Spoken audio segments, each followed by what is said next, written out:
48 de 104 y terminamos la segunda jornada. Ahorita platicamos cómo va a ser las cosas mañana y para la tercera jornada, pero primero con los partidos de hoy. Primero empezamos con el Portugal contra Uzbekistán. Portugal que viene de empatar de forma sorpresiva y para muchos portugueses estaban obligados a ganar, ya que empataron 1-1 contra el Congo, y Uzbekistán, que venía de ser goleado en el Azteca o en el Ciudad de México por Colombia 3-1. Y pues el partido empezó como se esperaba, ¿no? Portugal salió con todo, sabía que estaba obligado a ganar y para que tengan las mejores oportunidades de quedarse con el primer lugar era ganar, golear y gustar, y eso fue lo que terminó haciendo. No se tardaron tanto en abrir el marcador, fue hasta el minuto 6, sí, fue muy tempranero el primer gol y finalmente fue de Cristiano Ronaldo, y con esto se vuelve el primer y chance y el único por el futuro de los siguientes 50 años, el primer jugador en anotar un gol en 6 mundiales. Es correcto. Ya participó en 6 y ahora le tocó anotar en su sexto mundial. Un muy buen centro de Joao Cancelo que termina Ronaldo ganándole la marca al defensa de Uzbekistán y anota primer palo. El defensa nunca se lo espera, le da el 1-0 a Portugal y no fue y dijeron, ok, vamos con el 1-0, pero hay que seguir, hay que asegurar esta victoria aquí, hay que golear. Y eso fue lo que pasó en el minuto 17, en un tiro libre justito afuera del área. Todos pensamos que le iba a pegar Ronaldo, ya había puesto su posición, se veían cómo las cámaras se estaban enfocando en él, su respiración, ya estaba viendo el ángulo, pero al final no fue Ronaldo el que le pegó, fue Nuno Méndez, el lateral izquierdo, de zurda.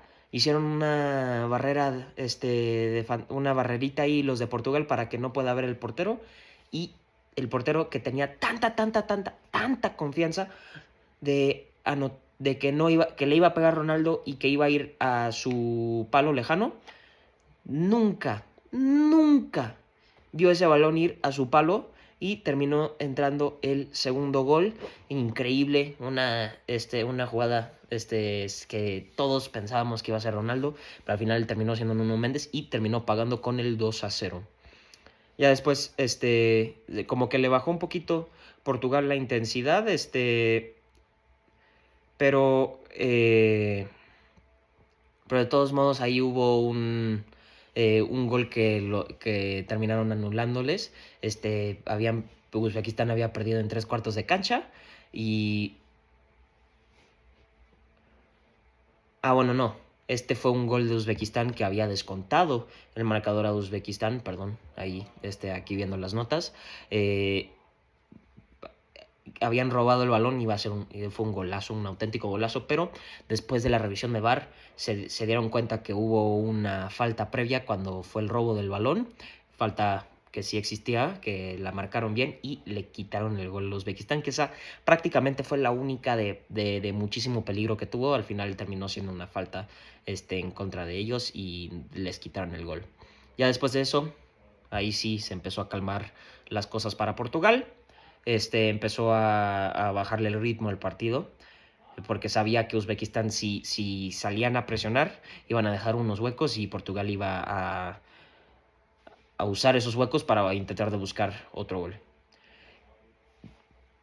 Pero ya después, justito antes del entretiempo, el minuto 39, un Bruno con una corrida con el balón desde media cancha hasta 3/4, nunca jamás le quita los ojos a Ronaldo mientras que tiene el balón, lo ve, le da el balón, pase filtrado entre dos defensas, y Ronaldo se da cuenta que esa es su oportunidad y en vez de pegarle con pura fuerza, le pega con precisión al segundo palo, que el portero nunca se la espera, intenta estirar el pie, pero anota el 3-0, Ronaldo con su doblete, y se fueron así al entretiempo, 3-0.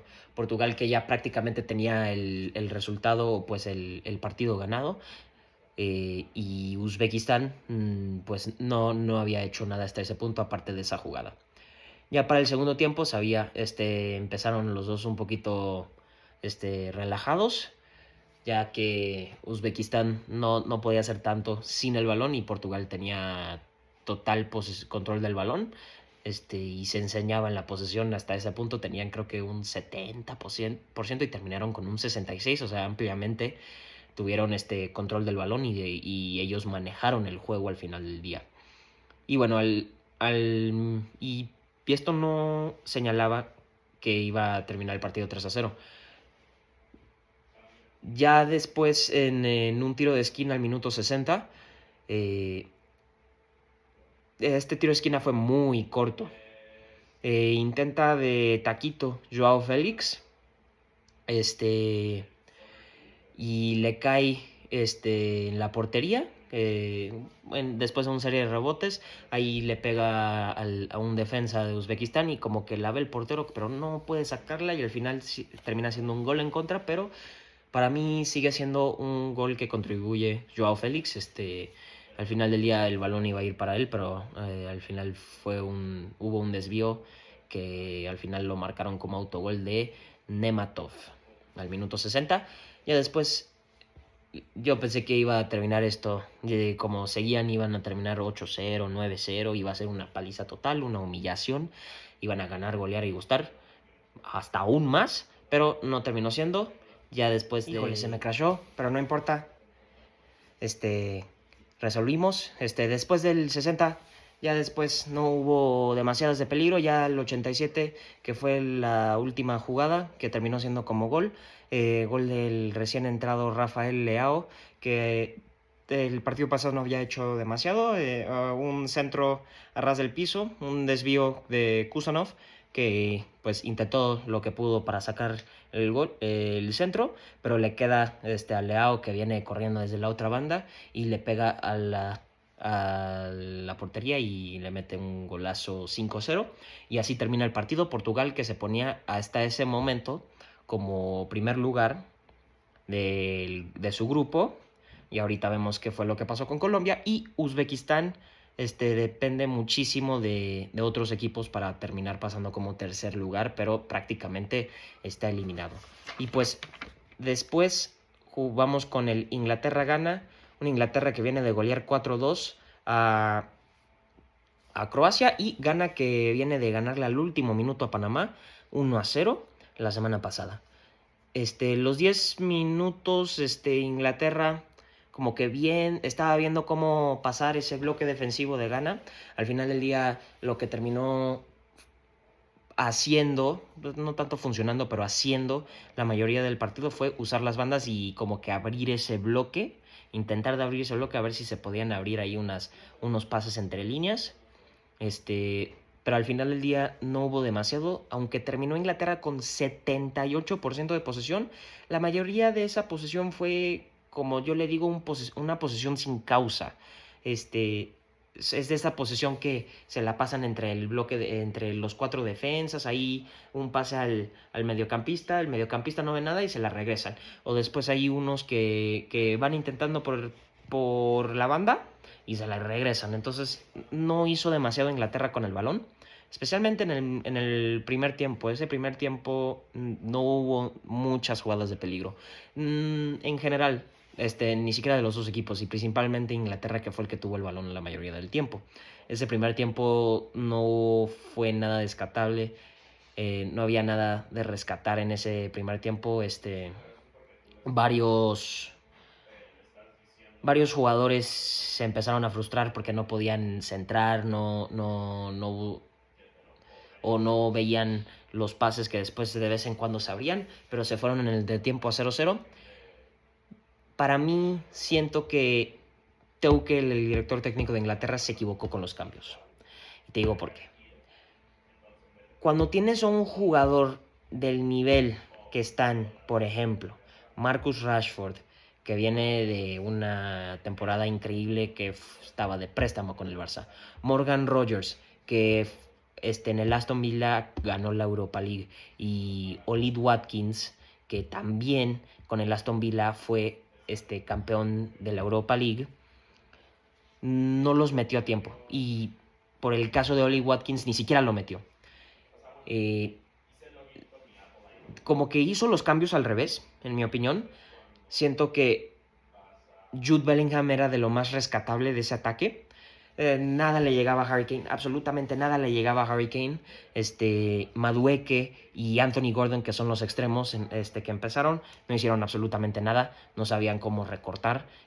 Yo hubiera pretendido jugar a a Morgan Rogers ahí en el centro donde estaba jugando Bellingham, jugar a Bellingham en un extremo y traer a alguien más en la banda. O sea, por ejemplo, a Bukayo Saka o a Marcus Rashford, que Bukayo Saka entró muy bien, honestamente, que viene de ser muy criticado en el Arsenal, que tuvo una temporada muy mala, vamos a ponerla así. Tanto dicen que es el goleador de Arsenal, el creador de Arsenal, no hizo tanto esta temporada, vamos a ser honestos.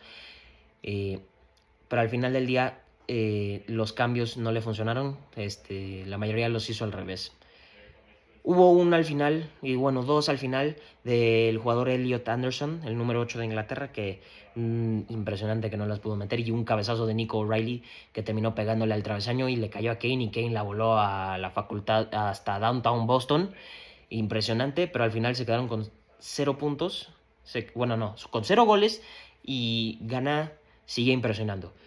Prácticamente con estos Ghana e Inglaterra, porque ganaron la jornada pasada, están prácticamente clasificados con los 4 puntos que tienen ahorita, pero aún depende la posición, porque juegan Ghana contra Croacia en unos días y Panamá contra Inglaterra al mismo tiempo. Y bueno, para el siguiente partido tenemos Croacia contra Panamá. Panamá, que honestamente me impresionó. Yo creo que ha sido su mejor partido en los mundiales, vamos a ser bien honestos. Vamos a darle un aplausito. Y quiero también hacerle como un shout out o el reconocimiento que merece al jugador Cristian Martínez, al número 6 de Panamá. Jugó un auténtico partidazo. Hacía de todo. Normalmente Christiansen, el director técnico de Panamá, lo juega como un volante interior, como un pivote, pero esta vez lo jugó como extremo y lo hizo perfecto, honestamente. Al principio Panamá entró con esas ganas de llegar con el gol tempranero, pero no les terminó cayendo. Hubo varias de ambos equipos que impresionante, que echan el centro y pasa el centro. O sea, nadie llegaba a reventar el balón o a desviar el balón. O sea, el balón cruzaba toda el área y nadie la tocaba, ni siquiera los porteros.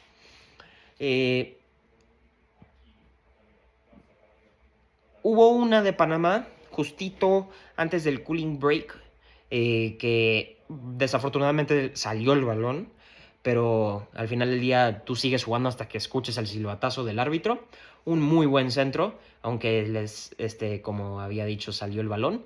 Y de milagro, honestamente, de milagro, Livakovic, que para mí fue lo más rescatable de Croacia en este partido, de milagro salvó ese cabezazo del Puma Rodríguez, el número 7 de Panamá. La termina desviando al travesaño, pero al final no terminó contando la jugada porque salió el balón, pero al final del día muy, muy buen esfuerzo y no darse por vencido en una jugada, tanto como el de Panamá como Livakovic. Y se fueron, y creo que esa fue la única jugada de peligro que hubo en el partido, o bueno, en el primer tiempo. Fue muy flojo para terminar el primer tiempo, y se veía la desesperación de los fanáticos croatas porque sabían que si les terminaba ganando Panamá, estaban eliminados, y también viceversa, si terminaba ganando Croacia, estaba eliminado Panamá. Y ya entraron en el segundo tiempo, hizo unos cambios el director técnico de Croacia muy cruciales que al final les terminan sirviendo. Un muy centro a ras, como entre el área chica y el área grande. Obed Mosquera casi llega al balón, pero al final no llega, y el que entró de cambio en el medio tiempo, Budimir, da el 1-0 para Croacia, y eso siento que fue como que de las únicas jugadas de peligro que tuvo Croacia. Muy bien para él, que entró muy bien de cambio, o sea, entró para empezar el segundo tiempo y al 54 mete su gol y le da la ventaja a los croatas. Y no, bueno, también tenía Croacia para ampliar la ventaja. 2 minutos después, al 56, un 1 contra 1. Tenía el jugador de Croacia con Mosquera, y Mosquera la adivina, absolutamente la adivina. La adivina que le quería picar el balón, nunca se da por vencido Mosquera, y le terminan perdonando el 2-0 a Panamá. Y ya el segundo remate lo mandó a las nubes, que no tenía portería, ya no tenía un buen ángulo para terminar de terminar la jugada, pero pues así se quedó. Ahí tuvo al final unas de peligro Panamá, pero al final o fueron mal cabezazos o no, se las desviaban los defensas o las tapaba Livankovic, y al final se quedó así el partido 1-0. Con esto Croacia se pone tercero en la posición del grupo y está obligado a ganarle a Ghana en unos días para ponerse de segundo y garantizarse esa clasificación automática sin tener que esperar qué pasan con los otros terceros. Y con este resultado, que desafortunadamente no refleja lo bien que jugó Panamá, queda eliminados del Mundial con una fecha restante, pero al final del día yo siento que no podían hacer nada cuando les toca contra Inglaterra. Y finalmente vamos con el partido que acaba de terminar ahorita, el Colombia contra la Democrática República del Congo. La República Democrática del Congo. Bueno, al minuto 1, en Congo casi calla el Estadio Guadalajara o el Estadio Akron. Un riflazo, un zapatazo, como le quieran decir, casi al ángulo posterior. Camilo Vargas, aunque podía, no llegaba a ese balón, y para la mucha fortuna de muchos colombianos que estaban en el estadio y que estaban viendo ese partido, falló ese disparo. Y después de eso, puro Colombia por los siguientes como 25 minutos. Absolutamente todo fue de Colombia después de esa jugada hasta la pausa de hidratación. Y el principal como catalista de estas jugadas de peligro fue Dani Muñoz, el lateral derecho de Colombia. Perdonó 2. Una, que le pegó, segundo remate, que de milagro no sé cómo no entró, quería pegarle así pegadita al palo y la termina tirando un poco lejos. Y la segunda, que termina dando un centro, que él la controla y termina dando el gol, pero al final del día estuvo en posición de fuera de lugar. Aparte de esas, James tuvo un fierrazo de 3 cuartos. Eso fue mucho lo que hicieron ahí en esos primeros 20 minutos. Disparos de 3 cuartos de cancha que ponían en prueba al portero de Congo, que el portero de Congo se hizo presente otra vez, que no los dejó, hacía buen rechace, buenas atajadas, y ya para la pausa de hidratación como que se enfrió Colombia. Después de esa pausa de hidratación, como hasta el minuto 40, fue mucho Congo. Y Congo intentaba de llegar con centros, con pases filtrados, pero al final la defensa de Colombia estaba muy atenta para esos pases y esos centros y no dejó hacer nada. Y ya para el final del primer tiempo, de ahí del 40 al tiempo añadido, que fueron creo que 4 o 5 minutos más o menos, fue todo Colombia. Ahí como que les regresó ese como spark para terminar el primer tiempo bien y tener todo el momento para empezar bien el segundo tiempo. Al final no concretaron ninguna jugada. Y bueno, ya para el segundo tiempo, Lucho dispara y bueno, de milagro también el portero de Congo, que no sé qué se están tragando estos porteros que tienen, cada uno agarró un pedazo de Manuel Neuer o Buffon o de Iker Casillas y están salvando todo, absolutamente todo. Y el segundo remate que fue de muy malo, ya no tenía oportunidad de meterlo. Y ya, finalmente, después de tanto insistir, de disparos, centros, malos disparos, pases filtrados que no llegan, y que el portero de allí, finalmente, el que entró, Juan Fernando Quintero, los fanáticos de Boca lo recuerdan muy bien, por esa noche en Madrid, en la final de la Copa Libertadores, nada más digo, le da un pase como que parece que es para el delantero, pero termina siendo para Dani Muñoz, y Dani Muñoz de primeras dispara un desvío, porque si no hay ese desvío, lo más probable es que la termina tapando el portero. Ese desvío le ayuda completamente y termina anotando el 1-0 Dani Muñoz, que al final yo siento que fue el jugador que generó más peligro para los cafeteros. Pero no estaban conformes con eso, porque hubo dos de Lucho, las dos en fuera de lugar o con faltas en ataque. La primera, un pase globo desde la defensa, se la dan a Lucho, Lucho da un ligero empujo, al final ese ligero empujo es suficiente para el foul, pero hasta ese punto no había pitado el árbitro la falta, se la da de globito al portero y rodandito, y cae el 2-0, pero al final se lo anulan por la falta previa. Y hubo otro gol anulado para Lucho, esta vez por posición adelantada, es de un lado, de su lado, del lado izquierdo, la agarra, recorta, como que quiere disparar, recorta otra vez, recorta otra vez y dispara y mete el gol, pero al final otra vez anulado. Y después sabía Colombia que tenía el resultado en las manos, solo tenía que aguantar. Y eso fue lo que hizo como los últimos 15 minutos del partido, unos 15 minutos muy cardíacos para Colombia. Al final se vistió de héroe Camilo Vargas, como le dicen aquí en México, San Camilo, con dos atajadas impresionantes. La primera que un fierrazo de afuera del área, que la termina sacando con una mano, y el otro un cabezazo un poquito más simple.